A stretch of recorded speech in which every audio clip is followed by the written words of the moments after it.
आज हम class 10th का अरिथमेटिक प्रोग्रेशन का 9th वीडियो देखेंगे। अभी तक हम लोगों ने 8 वीडियो अरिथमेटिक प्रोग्रेशन का देख चुके हैं, जिसमें बेसिक से लेकर के कुछ अच्छे questions, middle term, nth term, summation के क्वेश्चन देखे हैं। आगे अब जो भी क्वेश्चन हम लोग देख रहे हैं वह सीबीएसई का रिपीटेड क्वेश्चन, जो भी क्वेश्चन आया हुआ है सीबीएसई 10th बोर्ड में, वो सब क्वेश्चन देखेंगे। और इस क्वेश्चन ये जो क्वेश्चन है वो आपका सारा कॉन्सेप्चुअल बेस्ड है और इसी पैटर्न पे सीबीएसई क्वेश्चन पूछता है, तो यह काफी इंपॉर्टेंट है। तो मैं मुकेश कुमार, देखते हैं इसमें क्या कहता है। तो आज हमारा फर्स्ट क्वेश्चन है, if the nth term of an AP is 2n+1 and find the sum of first n terms of the AP. nth term of an AP is 2n+1 का मीनिंग क्या हुआ? That is an is equal to 2n+1। यदि हम n का value 1 डालते हैं तो हमें क्या मिलता है? यहाँ पे हम n का वैल्यू क्या डालेंगे? 1, तो ये हमारा हो गया 3। यदि हम 2 डालते हैं n का वैल्यू तो 8th हो गया, तो 2 multiply with 2 plus 1 that is 5। यदि हम 3 डालते हैं तो 2 इंटू 3 प्लस 1 दैट इज 7। इसका मतलब ये हुआ कि हमारे सामने जो a आया फर्स्ट टर्म वो कितना है? 3 है, और जो कॉमन डिफरेंस आ रहा है वो 2 आ रहा है। अब हमसे कह रहा है कि find the sum of first n terms of the AP. पहले n टर्म्स के लिए एपी क्या होगा, समेशन क्या होगा, उसका सम।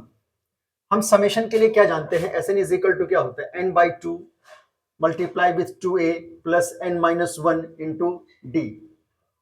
अब n/2 nth टर्म के लिए पूछ रहा है समेशन, तो n/2 और 2a, a हमारा फर्स्ट टर्म कहलाता है एपी का। हमने एपी का फर्स्ट टर्म क्या निकाल के रखे हैं? दैट इज 3, तो put the value that is 3।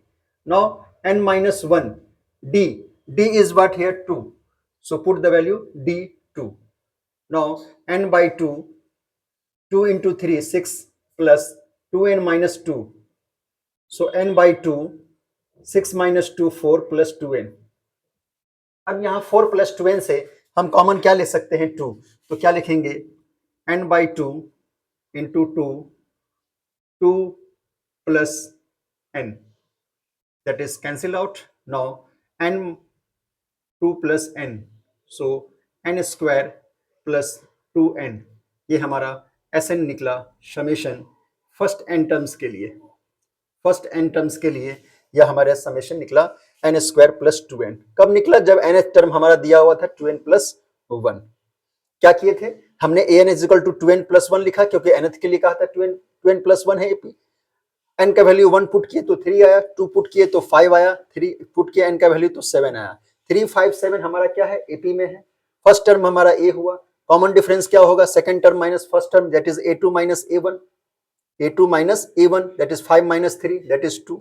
तो a और d का वैल्यू हमें इस यहां से मिला। अब जो कि समेशन पूछा था सम ऑफ फर्स्ट n टर्म्स के लिए, कितने टर्म्स के लिए? n टर्म्स के लिए, तो n/2 2a plus n-1 into D, हमने समेशन का फॉर्मूला इंप्लीमेंट किया। a और d का वैल्यू हमें आ चुका था, वैल्यू पुट किए, और nth टर्म के लिए इस AP 2n+1 के लिए हमारा जो nth टर्म के लिए समेशन हुआ वो फाइनल क्या हुआ? n square plus 2n।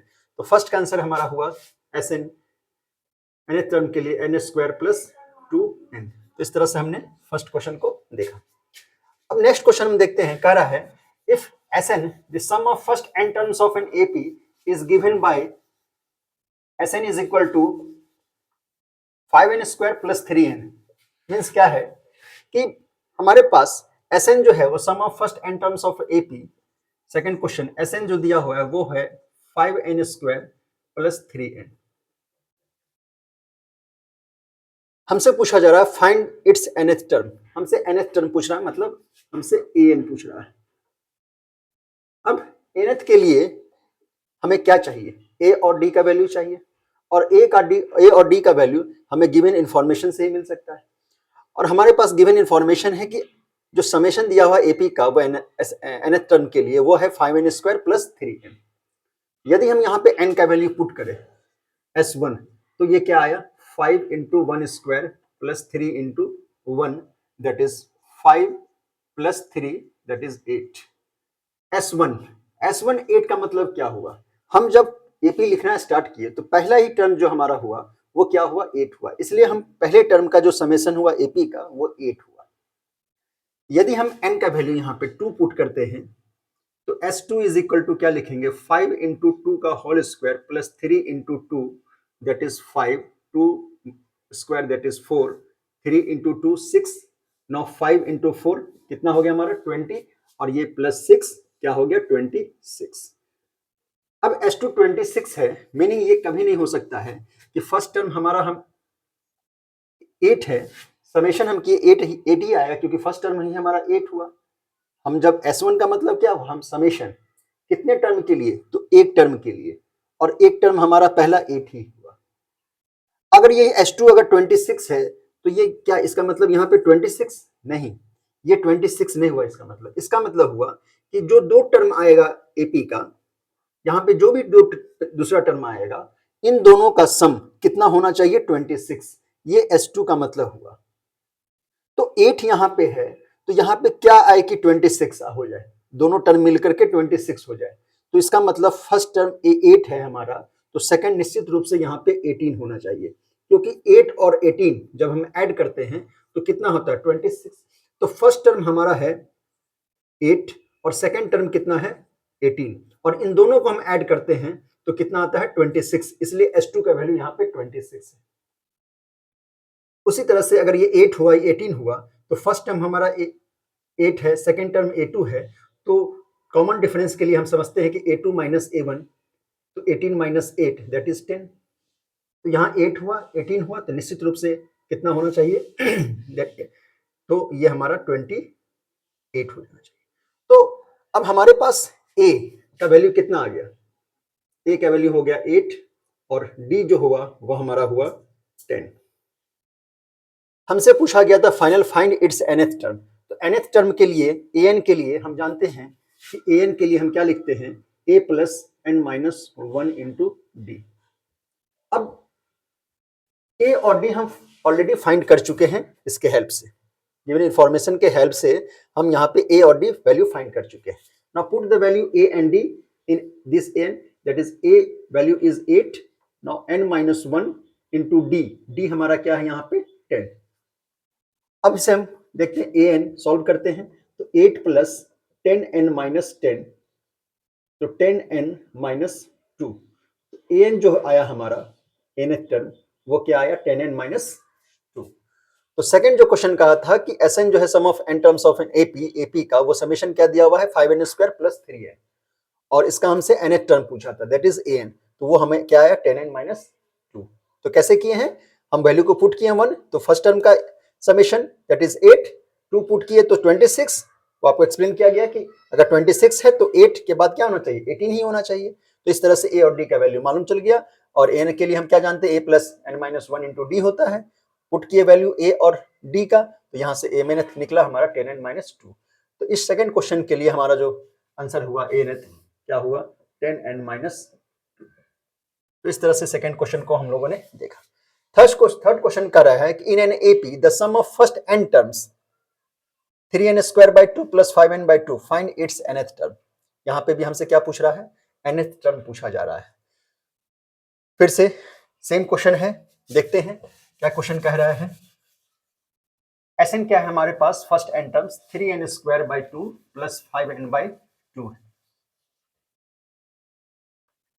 Third question क्या कहा, Sn हमें क्या दिया हुआ है 3n square by 2 plus 5n by 2।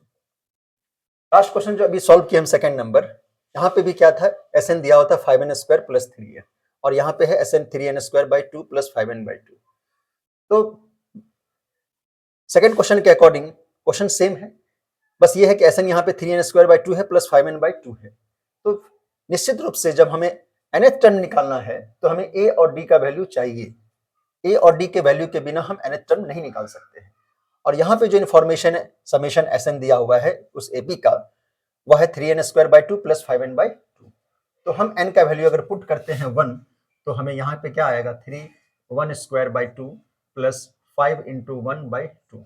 इसे हम सॉल्व करते हैं तो क्या आया 3 बाई 2 प्लस 5 बाई 2, और फिर LCM 2 that is 3 plus 5 8 by 2 that is 4। इसका इट मीन्स S1 हमें कितना आया 4। अब S1 4 का मतलब पहले ही टर्म क्या आ जाएगा 4। अब जब हम n का वैल्यू 2 पुट करते हैं तो S2 इज इक्वल टू हम क्या लिखेंगे 3 into 2 square by 2 plus 5 into 2 by 2 इसे हम सॉल्व करते हैं तो 3 ये हमारा 4 2 का स्क्वायर बाई 2 प्लस 5 इंटू 2/2। जब इसे हम सॉल्व करते हैं तो 2 ये कैंसिल, ये 2 कैंसिल, तो 6 plus 5 that is 11। It means S2 हमारा कितना आ गया 11। जैसे लास्ट क्वेश्चन में देखे थे S1 हमारा क्या है 4 है और S2 कितना है 11। इसका मतलब ये कभी नहीं हो सकता है कि S1 4 है तो फर्स्ट टर्म का सम कितना होगा 4, तो हमने 4 लिखा। सेकंड टर्म S2 हमारा 11 है तो 11 यहां नहीं लिख सकते। S2 11 का मतलब हुआ कि दोनों टर्म का समेशन सम 11 होगा। दोनों टर्म का समेशन कितना होगा 11। तो 4 हमारा फर्स्ट टर्म है तो सेकंड टर्म कितना होना चाहिए ताकि 11 हो जाए, तो वो हमारा 7 होना चाहिए। अगर हम इसे हम फर्स्ट टर्म मानते हैं a1 और इसे हमको सेकंड टर्म मानते हैं तो कॉमन डिफरेंस हमारा क्या हो जाता है a2 minus a1 that is 7 minus 4 3। तो 3 हमारा कॉमन डिफरेंस है, 4 7 है, तो नेक्स्ट टर्म क्या हो जाएगा 10। इस तरह से हमारा चले। अब हमसे क्या पूछा है वो nth टर्म के लिए, किसके लिए nth टर्म के लिए। तो an इज इक्वल टू हम जानते हैं क्या होता है a plus n minus 1 into D. a हमारा क्या है यहाँ पे 4, n माइनस 1, डी कितना आ रहा है 3, तो 4 प्लस 3 n माइनस 3। तो इस तरह से फाइनली हम nth के लिए क्या निकाले an is equal to 4 minus 3 1, तो 3n प्लस 1। तो nth यहाँ पे क्या है 3n प्लस 1 आया। तो इस तरह से हमने थर्ड क्वेश्चन देखा। तो अगर आपको ये सारा कॉन्सेप्ट समझ में आया है, इसके आगे भी हम आगे को क्वेश्चन देखेंगे। वीडियो पसंद आया है, इसी तरह का आपको चाहिए सीबीएसई बोर्ड 2026 के लिए क्वेश्चन, तो please like subscribe and share the video. आगे हम इससे भी अच्छा क्वेश्चन जो ये रिपीटेड क्वेश्चन है सीबीएसई बोर्ड का, जो पिछले 15 सालों में 10 सालों से आ रहा है, वैसे ही क्वेश्चन को हम ले रहे हैं ताकि आपको समझ में आए कि क्वेश्चन सीबीएसई बोर्ड का किस तरह का आता है, उसका स्टैंडर्ड क्या है, चाहे वो स्टैंडर्ड मैथ हो या बेसिक मैथ हो, आपको कंसेप्ट आपका वही रहेगा। कुछ क्वेश्चंस में कंसेप्ट थोड़ा सा मतलब क्वेश्चन का स्टैंडर्ड बढ़ सकता है लेकिन कंसेप्ट चेंज नहीं हो सकता है। तो okay, thank you. Next video में फिर हम मिलते हैं।